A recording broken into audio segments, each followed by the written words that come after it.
നമസ്കാരം. Venice tournament മറ്റൊരു വീഡിയോയിലേക്ക് എല്ലാ മാന്യ പ്രേക്ഷകർക്കും ഹൃദയം നിറഞ്ഞ സ്വാഗതം. ഈ ഒരു വീഡിയോ എന്റെ പ്രിയപ്പെട്ട പ്രേക്ഷകരെ നിങ്ങൾ എല്ലാവരും ഒന്ന് കേൾക്കണം. കാരണം ഇത് കേട്ടില്ല എന്നുണ്ടെങ്കിൽ വലിയൊരു നഷ്ടമാവും. ഒരു ഹൈന്ദവ സഹോദരനായിട്ടുള്ള നമ്മുടെ ബിനോജ് നായർ, ഇദ്ദേഹത്തിന് ഒരു യൂട്യൂബ് ചാനലുണ്ട്, അപ്രിയ സത്യങ്ങൾ എന്നാണ് ഇദ്ദേഹത്തിന്റെ യൂട്യൂബ് ചാനലിന്റെ പേരും. ഞാനും ഈ ബിനോജ് നായറും തമ്മിൽ 2-3 വീഡിയോകൾ നമ്മുടെ ചാനലിനകത്ത് ചെയ്തിട്ടുണ്ട്. കാര്യങ്ങൾ വളരെ കൃത്യമായി പഠിച്ചു പറയുന്ന ഒരു വ്യക്തിയാണ് ഈ ബിനോജ് നായർ. ഇദ്ദേഹം ഈ വഖഫ് ഭൂമിയുമായിട്ട് ബന്ധപ്പെട്ട് ഇപ്പൊ നടക്കുന്ന ചില കോലാഹലങ്ങളെ കുറിച്ചിട്ട് വളരെ വിശദമായ രീതിയിൽ അദ്ദേഹം സംസാരിക്കുന്നുണ്ട്. അത് നമ്മൾ കേൾക്കാതിരിക്കരുത്. കാരണം ഇവരെ പോലുള്ള ആൾക്കാരാണ് നമ്മുടെ സമൂഹത്തിന് അല്ലെങ്കിൽ നമ്മുടെ ഈ നാടിന് ആവശ്യം. കാരണം ഈ നിരന്തരം രണ്ട് സമുദായങ്ങളെ തമ്മിൽ തല്ലിച്ച് അതിന്റെ ഇടയിൽ നിന്ന് ചോര കുടിക്കുന്ന ചില വൃത്തികെട്ട ഊളകൾ, അവരവരുടെ രാഷ്ട്രീയ നേട്ടങ്ങൾക്ക് വേണ്ടി, അവരുടെ രാഷ്ട്രീയ താല്പര്യങ്ങൾക്ക് വേണ്ടി സ്വന്തം സമുദായത്തിലുള്ള ആൾക്കാരെ കുഴിയിൽ കൊണ്ട് ചാടിക്കുന്ന ചില വിഭാഗങ്ങളുണ്ട്. സത്യത്തിൽ ഇന്ന് സംഘപരിവാറിനെക്കാട്ടി ഏറ്റവും കൂടുതൽ വിഷം തുപ്പുകയും സംഘപരിവാറിനെക്കാട്ടി ഏറ്റവും കൂടുതൽ വർഗീയത പ്രൊഡ്യൂസ് ചെയ്യുന്ന ആരാണെന്ന് ചോദിച്ചു കഴിഞ്ഞാൽ ഇവിടുത്തെ ക്രിസംഖികൾ തന്നെയാണ്. ഈ കാസ കൂസ എന്നൊക്കെ പറഞ്ഞ് ചില കൂസന്മാർ ഇറങ്ങിയിട്ടുണ്ട്. ഇവന്മാരാണ് ആ സമുദായത്തിന്റെ ഏറ്റവും വലിയ ശാപമായിട്ട് മാറിയിരിക്കുന്നത്. ഇപ്പം ഈ മുനമ്പം വിഷയം തന്നെ ഇപ്പൊ രാഷ്ട്രീയ നേട്ടങ്ങൾക്ക് വേണ്ടി അല്ലെങ്കിൽ രാഷ്ട്രീയ നേട്ടം കൊയ്യാൻ വേണ്ടി അതിനുവേണ്ടി ശ്രമിച്ചുകൊണ്ടിരിക്കുന്നത് ഇവിടുത്തെ സംഘപരിവാർ പ്രസ്ഥാനങ്ങളും ഈ കാസ വിഭാഗങ്ങളും തന്നെയാണ്. സത്യത്തിൽ ഈ ഒരു വിഷയത്തെ വഷളാക്കാതെ രമ്യമായി പരിഹരിക്കാൻ നമ്മുടെ സർക്കാരിന് സാധിക്കുമായിരുന്നു. എന്തുകൊണ്ടാണ് സർക്കാർ അത് സാധിക്കാത്തതെന്ന് ചോദിച്ചു കഴിഞ്ഞാൽ ഹരിയാഹാരിൽ നിന്ന് ഓരോരുത്തർക്കും മനസ്സിലാവും ഇവർ തമ്മിലുള്ള ഒരു അന്തർധാര അല്ലെങ്കിൽ ഇവർ തമ്മിൽ എടുക്കുന്ന ചില പൊളിറ്റിക്സുകളാണ് ഇതൊക്കെ. കാരണം ഇന്ന് സുരേഷ് ഗോപി തൃശ്ശൂർ ജയിച്ചത് ഏത് തരത്തിലാണ് എന്നുള്ളതിനെ കുറിച്ചൊക്കെ നമുക്ക് വളരെ വ്യക്തമായിട്ട് അറിയാം. കാരണം ഏതൊക്കെ പാർട്ടിയിൽ നിന്നും എങ്ങനെയൊക്കെയാണ് വോട്ടുകൾ ചോർന്നു പോയത്, അല്ലെങ്കിൽ കേന്ദ്രം ഭരിക്കുന്ന പാർട്ടിയെ ഭയന്നിട്ടാണോ ഇവരൊക്കെ ഇങ്ങനെ ചെയ്യുന്നതെന്നുള്ളതിനെ കുറിച്ച് ഇവിടുത്തെ ജനങ്ങൾ ചിന്തിച്ചു തുടങ്ങിയിട്ടുണ്ട്. ഇപ്പൊ ഈ ഉപതെരഞ്ഞെടുപ്പ് നടക്കുന്ന 3 ജില്ലകളിലും ഇതുപോലുള്ള ചില വർഗീയ നാറികൾ അവിടെ പോയി നിന്നുകൊണ്ട് പച്ചയ്ക്ക് വർഗീയത പറഞ്ഞിട്ട് ഇവർക്കെതിരെയൊന്നും ഒരു ചെറുവിരൽ പോലും ചൂണ്ടാൻ ഇവിടുത്തെ സർക്കാർ മടിക്കുന്നത് എന്തുകൊണ്ടാണ് എന്നുള്ളത് ഇവിടുത്തെ പൊതുസമൂഹം ഓരോരുത്തരും ചോദിച്ചുകൊണ്ടിരിക്കുന്ന കാര്യം തന്നെ. ഇതുപോലുള്ള സഹോദരങ്ങൾ പറയുന്നത് നമ്മളത് കേൾക്കണം. ഇന്ന് സംഘപരിവാറിനൊക്കെ ഏറ്റവും കൂടുതൽ വെറുപ്പ് തോന്നുന്നത് ഇതുപോലുള്ള ആൾക്കാരെയാണ്. കാരണം ഇവരൊക്കെ സത്യം വിളിച്ചു പറയുമ്പോഴത്തേക്ക് ആ സമുദായത്തിലുള്ളവരാണെങ്കിൽ പോലും അവരെ ഇന്ന് തീവ്രവാദിയായിട്ടും അല്ലെങ്കിൽ ഇവിടുത്തെ മുസ്ലിം മതവിഭാഗത്തിന്റെ നുണഞ്ഞു നടക്കുന്ന എന്നൊക്കെ പറയുന്ന ചില വൃത്തികെട്ട ഊളകളുണ്ട്, ചില വൃത്തികെട്ട തെണ്ടികൾ. അവന്മാരെയൊക്കെ ഇദ്ദേഹത്തിന്റെ ഒന്നും 7 അഴയിൽ തടിപ്പിക്കാൻ കൊള്ളത്തില്ല. എന്തായാലും എന്റെ ഇന്നത്തെ വലിയൊരു ബിഗ് സല്യൂട്ട് ഞാൻ ഈ ബിനോജ് നായർ എന്ന് പറയുന്ന ഈ ഇദ്ദേഹത്തിന് കൊടുക്കുകയാണ്. കാരണം ഇതുപോലുള്ള ആൾക്കാരാണ് നമ്മുടെ സമൂഹത്തിന് വേണ്ടത്, നമ്മുടെ നാടിന് വേണ്ടത്. നമുക്ക് ഇദ്ദേഹം പറയുന്നത് എന്താണെന്ന് കേട്ടു നോക്കാം. സുഹൃത്തുക്കളെ, ഇന്ന് എനിക്ക് വാട്സാപ്പിൽ ഒരു സുഹൃത്ത് അയച്ചു തന്നൊരു ഫോർവേഡ് കണ്ടു കഴിഞ്ഞപ്പോഴാണ് ഈ വീഡിയോ ചെയ്യണമെന്ന് എനിക്ക് തോന്നിയത്. വാർത്ത ഇപ്പോഴും ആ പ്രശ്നം അതുപോലെ തന്നെ പരിഹരിക്കപ്പെടാതെ നിൽക്കുകയാണ് എന്നാണ് ഞാൻ അന്വേഷിച്ചപ്പോൾ മനസ്സിലാക്കിയ കാര്യം. പറഞ്ഞു വരുന്നത് വഖഫുമായിട്ട് ബന്ധപ്പെട്ട ഇപ്പോഴത്തെ വിവാദമുണ്ടല്ലോ. ക്ഷേത്രങ്ങൾ വഖഫ് ബോർഡ് അടിച്ചു മാറ്റാൻ തുടങ്ങുന്നു, ചർച്ചുകൾ വഖഫ് ബോർഡ് കയ്യേറുന്നു. അതുപോലെ ക്രിസ്ത്യാനിയുടെയും ഹിന്ദുവിന്റെ വീട് രാവിലെ എഴുന്നേറ്റ് കഴിഞ്ഞാൽ നിങ്ങൾ ആദ്യം തന്നെ വാതിൽ തുറന്ന് മുറ്റത്ത് വഖഫ് ബോർഡിന്റെ ബോർഡ് വെച്ചിട്ടുണ്ടോ എന്ന് നോക്കണം തുടങ്ങിയ അസംബന്ധമായിട്ടുള്ള പല ഫോർവേഡുകളും പല രീതിയിലും വരുന്നുണ്ട്. അതുപോലെ തന്നെ ശബരിമലയിൽ വാവരും അയ്യപ്പനും തമ്മിലുള്ള സൗഹൃദത്തിന്റെ കഥയെല്ലാം കള്ളക്കഥയാണെന്ന് സംഘികൾ പറഞ്ഞുകൊണ്ട് നടക്കുന്നുണ്ട്. കാരണം നമ്മുടെ വാവരുകാക്ക വഖഫ് ബോർഡിന്റെ ചെയർമാനാണല്ലോ. അപ്പൊ മൂപ്പര് ശബരിമലയും കൂടി അടിച്ചെടുക്കാനായിട്ട് വഖഫ് ബോർഡിന്റെ ഒരു തന്ത്രമാണ് ഏത് വാവരുടെ അയ്യപ്പന്റെ ഒക്കെ കഥ ഉണ്ടാക്കിയത്. വാവര അയ്യപ്പന്റെ സുഹൃത്താണെങ്കിൽ മുസ്ലിമുകൾക്ക് എന്താ, സുഹൃത്ത് അല്ലെങ്കിൽ മുസ്ലിമുകൾക്ക് എന്താ, ഇതൊക്കെ എന്തൊക്കെ തോന്നിയാസങ്ങൾ ഇവർ പറഞ്ഞുണ്ടാക്കുന്നത്. ഏതായാലും ഒരു കാര്യം, ഞാൻ ഇത്രയും ഈ കേൾക്കുന്ന കള്ളക്കഥകളും ഈ രീതിയിലുള്ള വളരെ മാരകമായിട്ടുള്ള വിഷം ചീറ്റലും സാമൂഹ്യ മാധ്യമങ്ങളിലും അല്ലാതെയും എല്ലാം കേൾക്കുമ്പോൾ എനിക്ക് ഒരു കാര്യം വ്യക്തമായിട്ട് ബോധ്യമായിട്ടുള്ള ഒരു കാര്യം എന്താണെന്ന് വെച്ച് കഴിഞ്ഞാൽ, സംഘികൾ പറയുന്നതിൻ്റെ 10ഓ 100ഓ ഇരട്ടി തീക്ഷ്ണതയോടുകൂടിയും തീവ്രതയോടുകൂടിയാണ് ക്രിസംഖികൾ ഇതിനെക്കുറിച്ച് പറയുന്നത്. ക്രിസംഖികൾ ഇതിനകത്ത് പറഞ്ഞുണ്ടാക്കുന്ന കള്ളക്കഥകളും നുണപ്രചാരണങ്ങളും അതുപോലെ ഈ വിഷം പ്രചരിപ്പിക്കുന്നത്, വിഷം ചീറ്റുന്നത് സംഘികൾ ചെയ്യുന്നതിനേക്കാൾ 10ഉം 100ഉം ഇരട്ടി തീവ്രതയോടുകൂടിയാണ് അവർ ചെയ്യുന്നത്. അത് സോഷ്യൽ മീഡിയയിലെ യൂട്യൂബ് പോലെയുള്ള അല്ലെങ്കിൽ ഫേസ്ബുക്കിലെല്ലാം കമന്റുകൾ നോക്കി അറിയാം. സംഘികളെക്കാൾ അതിതീവ്രമായിട്ടുള്ള വിഷം ചീറ്റുന്ന ക്രിസംഖികളാണെന്ന് നമുക്ക് കണ്ടറിയാം. ജനം TV പറയുന്നതിൻ്റെ എത്രയോ ഇരട്ടി വിഷമാണ് ഈ ഷെയ്ഖിന TV കത്തോലിക്ക സഭയുടെ ചാനൽ ചീറ്റുന്നത്. അനിൽ നമ്പ്യാർ പറയുന്നതിനേക്കാൾ എത്രയോ കൂടിയ കാളകൂട വിഷമാണ് മാത്യു സാമുവലിനെ പോലെയുള്ളവരും അതുപോലെ മറുനാടൻ വ്യാജനും എല്ലാം പറഞ്ഞുണ്ടാക്കുന്നത്.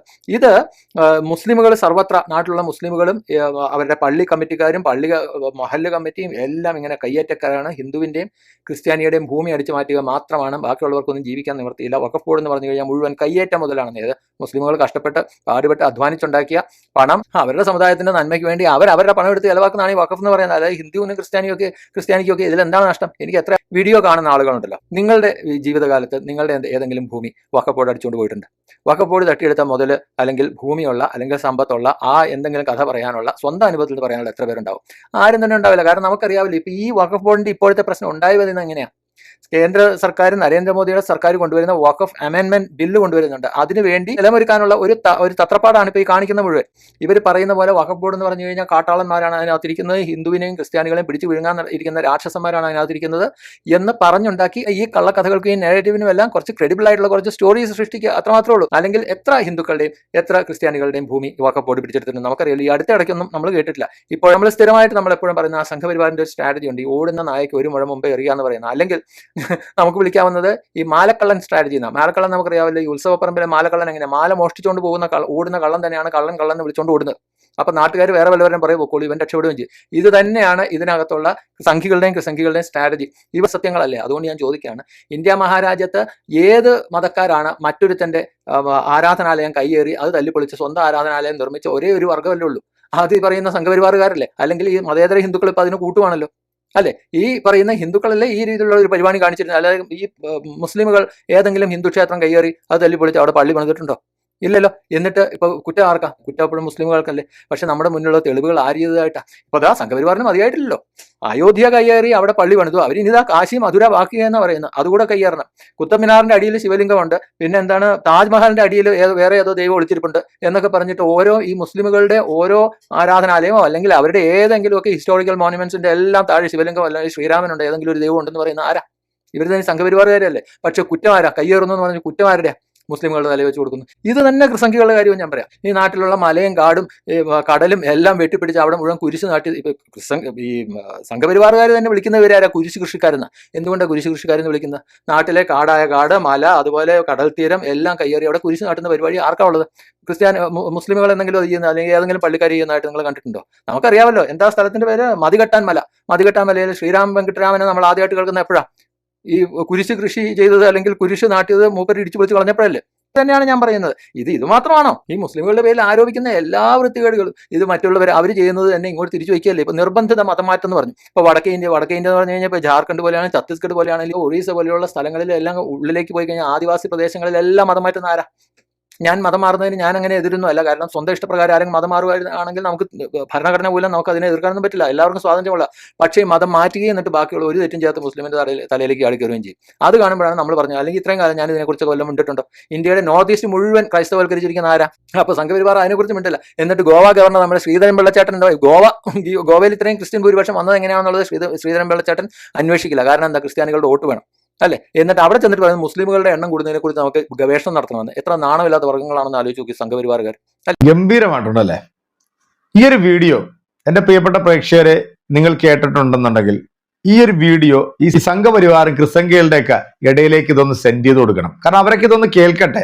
പ്രത്യേകിച്ച് ക്രൈസ്തവ മതക്കാർ ഇതൊന്ന് കേൾക്കണം. കാരണം ഈ RSS എന്ന് പറയുന്ന സംഘടന അല്ലെങ്കിൽ അതിന്റെ പ്രത്യയശാസ്ത്രം എന്ന് പറയുന്നത് മുസ്ലിമും ക്രിസ്ത്യാനിയും കമ്മ്യൂണിസ്റ്റുമാണ് ഇവരുടെ മുഖ്യ ശത്രുക്കളെന്നാ. ഇത് ഇപ്പോഴത്തെ രാഷ്ട്രീയ താല്പര്യങ്ങൾക്ക് വേണ്ടി ക്രൈസ്തവന്റെ വോട്ട് നേടുന്നതിന് വേണ്ടി ഇവർ കാണിക്കുന്ന ഒരു രണ്ടാം കട പരിപാടിയാണ്. ഇപ്പം ക്രിസ്ത്യാനി സ്നേഹവും പറഞ്ഞുകൊണ്ട് ഇവർ കോര ഇങ്ങനെ പ്രസംഗിച്ച് നടക്കുന്നത്. വളരെ കൃത്യമായ രീതിയിൽ തന്നെ സത്യസന്ധമായി തന്നെയാണ് വിനോദ് നായർ അദ്ദേഹത്തിന്റെ വീഡിയോയിലൂടെ നമുക്ക് ഈ പറഞ്ഞു തന്നിരിക്കുന്നത്. സത്യത്തിൽ ഇതൊക്കെ കേട്ടിട്ട് കേൾക്കാതെ പോലെ ഇരുന്നു കഴിഞ്ഞാൽ വരും നാളുകൾ വലിയ അപകടത്തിലേക്ക് തന്നെയായിരിക്കും പോകുന്നത്. അതിനൊരു സംശയമില്ല. ഇന്ന് കേരളത്തിൽ ഇവർക്ക് വ്യക്തമായിട്ടുള്ള ഒരു ഭൂരിപക്ഷം ഇല്ലാത്തതിന്റെ പേരിലാണ് ഇവിടുത്തെ ന്യൂനപക്ഷങ്ങൾ സമാധാനമായിട്ട് ഇവിടെ ജീവിക്കുന്നത്. വ്യക്തമായിട്ടുള്ള ഒരു ഭൂരിപക്ഷം ഇന്ന് കേരളത്തിൽ ഇവർക്ക് ലഭിക്കുകയാണെന്നുണ്ടെങ്കിൽ തീർച്ചയായിട്ടും ഈ പറയുന്ന രണ്ട് മതവിഭാഗത്തിൽപ്പെട്ട അല്ലെങ്കിൽ ന്യൂനപക്ഷങ്ങളിൽപ്പെട്ട താഴേക്കിടയിലുള്ള ആൾക്കാർക്കെല്ലാം സമാധാനമായിട്ട് നമ്മുടെ ഈ മണ്ണിൽ, കേരളത്തിന്റെ മണ്ണിൽ ജീവിക്കാൻ ഇവർ അനുവദിക്കത്തില്ല. വടക്കേന്ത്യയിലോട്ട് നോക്കുകയാണെങ്കിൽ നമുക്കതൊക്കെ കാണാം. വഖഫ് ഭൂമി കയ്യേറി അല്ലെങ്കിൽ വഖഫ് മറ്റുള്ളവരുടെ ഭൂമി കയ്യേറി എന്ന് പറയുമ്പോൾ പോലും ബാബരി മസ്ജിദൊക്കെ ഇന്നും നമ്മുടെ ചോദ്യചിഹ്നമായിട്ട് നിൽക്കുക. ഒരു മുഹമ്മദ് എന്ന് പറയുന്ന ഒരു ഗവേഷകനാണ് ഇതിന്റെ അടിയിൽ രാമന്റെ വിഗ്രഹം ഉണ്ട് എന്നൊക്കെ പറഞ്ഞ് വന്നത്. കാരണം അവരെയൊക്കെ വിലക്കെടുത്തിട്ട് അവരെ കൊണ്ടൊക്കെ ഇത് പറയിപ്പിക്കുകയാണ്. എന്തായാലും ഈ ഹൈന്ദവ സഹോദരൻ ഇത്ര സത്യസന്ധമായിട്ടുള്ള ഈ കാര്യങ്ങൾ പറയുമ്പോഴത്തേക്ക് നമുക്ക് എങ്ങനെയാണ് അദ്ദേഹത്തെ അംഗീകരിക്കാതിരിക്കാൻ സാധിക്കുക? എന്തായാലും ഇന്നത്തെ നിങ്ങളുടെ ലൈക്കും കമന്റും എല്ലാം അദ്ദേഹത്തിനുള്ളതായിരിക്കട്ടെ. വലിയ എന്താ പറയാ അഭിനന്ദനങ്ങൾ ഇതുപോലുള്ള കാര്യങ്ങൾ പച്ചയായിട്ട് വിളിച്ചു പറയുന്നതിന്.